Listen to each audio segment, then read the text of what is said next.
Yeah, hi there. These comments are for Rafat. This is Michael, the founder, owner, and the materials writer of the 7-step system to pass the TOEFL IBT. So with this integrated writing task, I don't want to do the video exactly yet. Here's what I want to do. You have some changes I want you to make in the video. There's some changes I want you to make with the essay first. And then once you get those changes in there, send it to me by email. And at that point, I'll go over and edit. I will completely edit the entire essay, showing any mistakes that you have. But let me take a look at the essay here for just a minute. I think the biggest trouble right now is I would recommend that you include an introductory paragraph before you get to, you say, saying the truth is not an easy or comfortable way. So I would start off more with the topic. What is the topic of the reading passage? And how does the lecture cast doubt on this information? Because that's the question, right? So you need maybe, before you get to the paragraph I see at my website, I'd like you to include maybe a 25 to 30 word kind of short paragraph that states what the relationship is between the reading and the lecture. So do that first. And then once you've done that, it'll probably be easier for you to use what I call a chunking organizational pattern.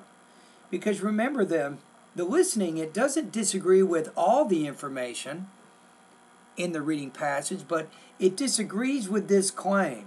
It says in the very beginning of the reading, it says, Christopher Columbus discovered his theory that the world was not flat was right.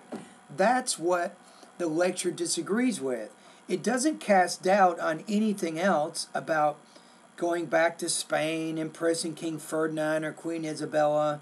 It doesn't talk about his different voyages, his first, second, or his third voyages. The listening passage is not doing that. So what I'm saying is because the lecture only disagrees with that one point, it'll be much easier for you in the second paragraph to simply state the main points of the reading and what the reading passage talked about. Then when you get into the lecture, which is your next paragraph, you'll very quickly say, on the other hand, the lecture disagrees with the point or the fact that Columbus discovered that the world was not flat was right. The lecture disagrees with that and then presents a series of reasons why. And that's the whole purpose now of this particular paragraph, is to explain why the lecturer thinks that Columbus did not discover that the world was round. In fact, he already knew it was round. So that information, according to the lecturer, is a myth, or it's false, right? So do you see what I'm saying?